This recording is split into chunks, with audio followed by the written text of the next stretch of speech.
In this video, we create global secure access applications with different security settings for Entra Private Access.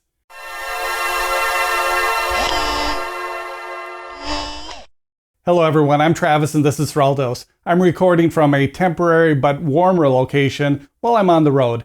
In this video, we're going to create global secure access applications for Entra Private Access with different security settings.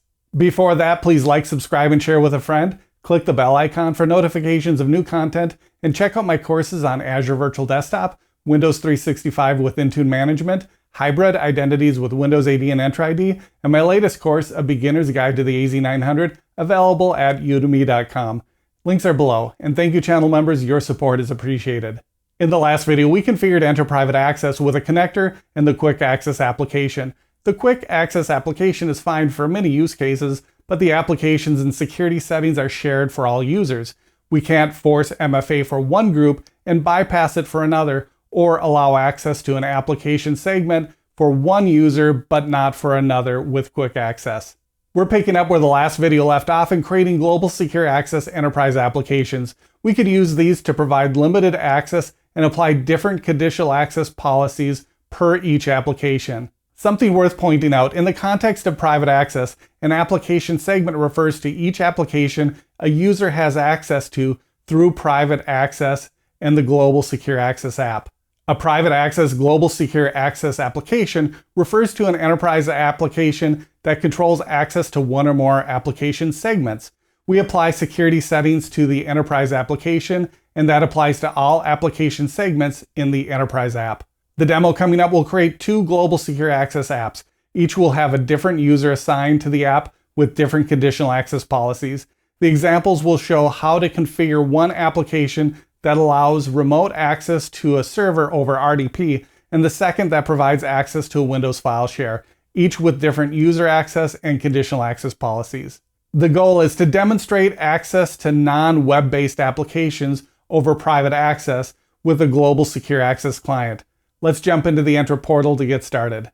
Here we are in the Entra portal at entra.microsoft.com. As already stated, if you haven't configured Entra Private Access, check out my previous video that walks through the initial configuration.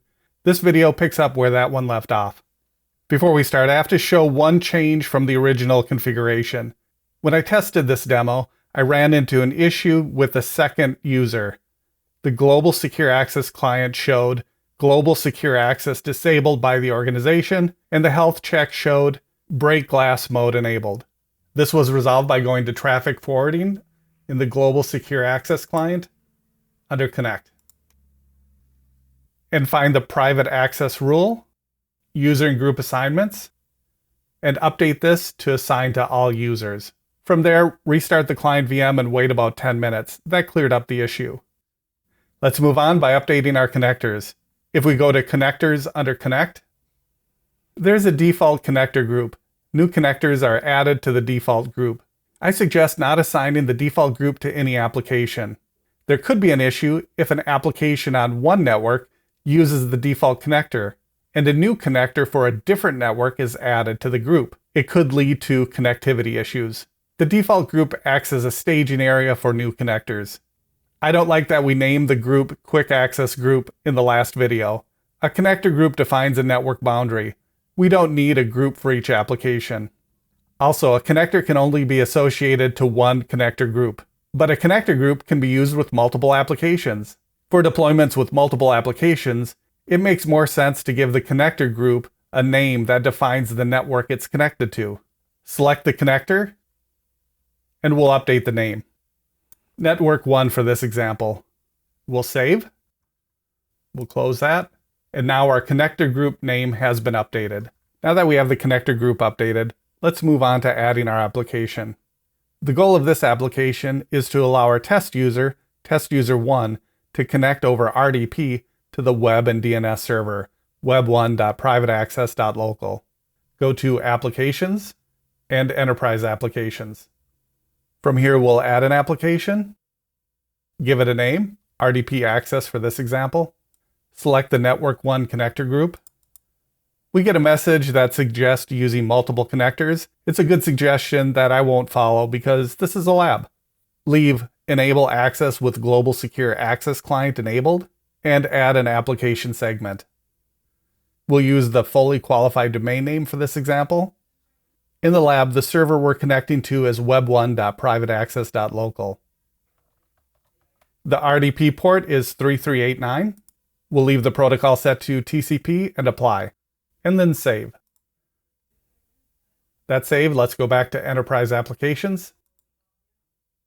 And there it is. We now have our Enterprise application. Next, we'll configure access to the RDP application. Let's open the app and go to Users and Groups. We'll add a user or group. It shows none selected. Let's select a user or group. Locate your user or group. This example will use test user 1. We'll select. In production, it would make more sense to use groups of users. If using groups, only users directly added to the group will have access. Users in nested groups won't have access. We'll assign. That gives the user or group access. Next, we'll create a conditional access policy for the application. Let's go to Conditional Access. It shows the MFA policies that already apply. Let's open one. This policy applies to specific users and all resources. That includes the enterprise application we just created. Let's go back to our application. And under Conditional Access, we'll create a new policy. Give it a name, RDP App Policy for this example. Go to Users. We'll select Users and Groups. You may select all users in production. For this example, though, it's limited to just one user. We'll select, go to Target Resources.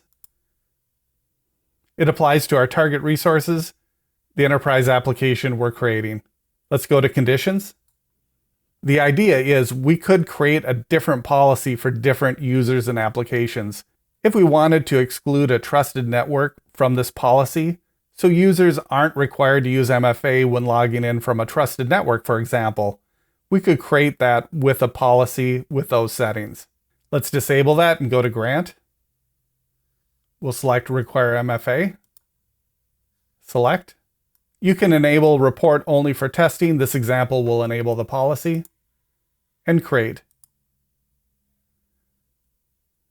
Now it shows that that policy applies to the application as well. Let's log into the Windows 11 client for testing. This is a workstation Entra Hybrid joined to the tenant with the Global Secure Access client installed. It's on a different virtual network from the server we're connecting to, and there's no peering between them. Let's verify the client's connected. That looks good. Let's open up the RDP client.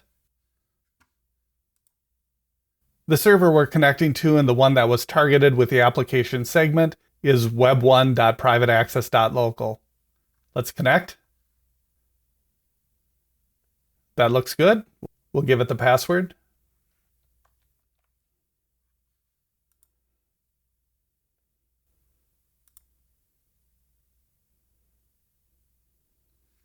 It connected. That looks good.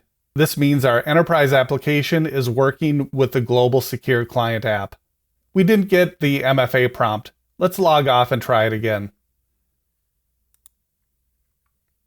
Let's log the user off from all sessions so we know it's not using cached credentials. Find the user in Entra ID and revoke all sessions. Once that's revoked, we'll go back to our Windows 11 session. From our client, let's try to connect to that remote server again. This time we get the Global Secure Access client login prompt. We'll select that and sign in. Now we get the MFA prompt. The RDP client did time out. Let's try it again. And this time it connects.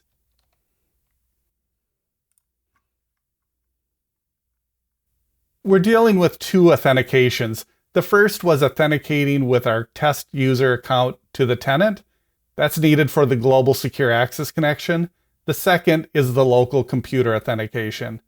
Great, that means our first application works. We can also review the connection by going back to the Entra portal. Go to Monitor under Global Secure Access and Traffic Logs. Here's a list of all of our traffic logs. If we open one that matches our user and destination, it displays information including the destination, fully qualified domain name, port, client OS, and so on. Let's move on to the next application.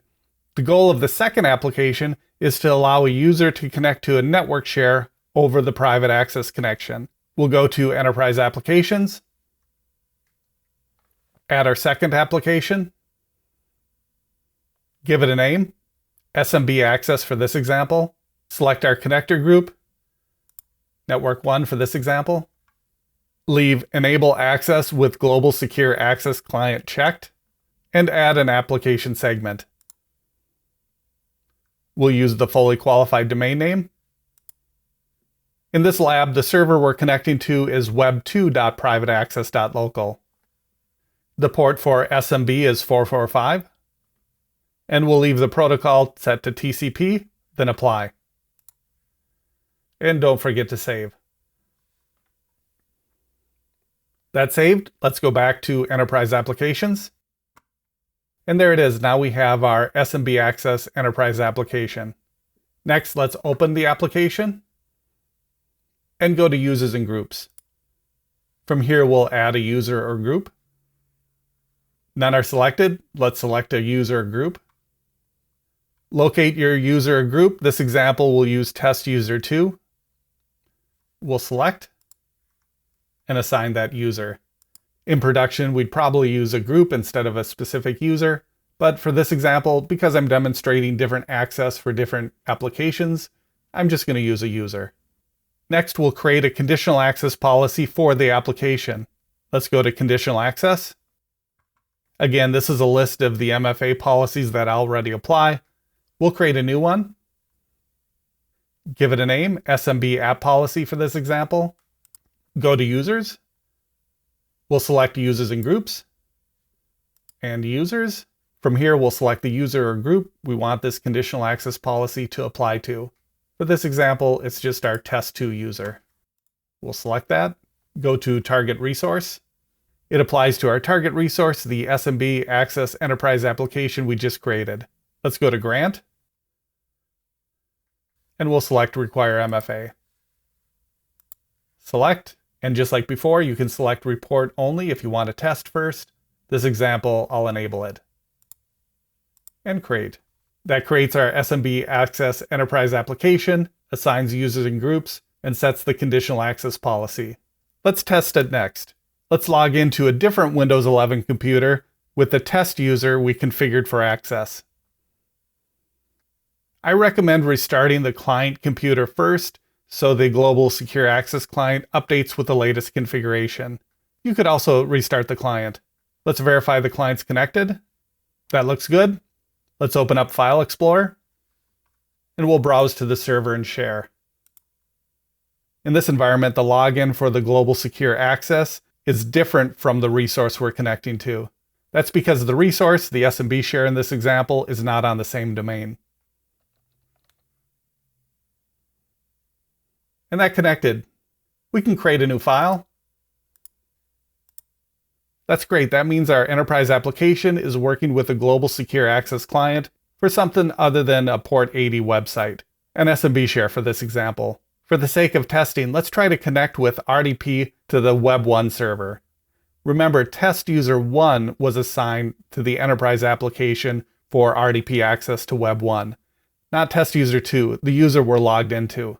Let's close this and open the RDP client. And we'll try to connect to web1.privateaccess.local.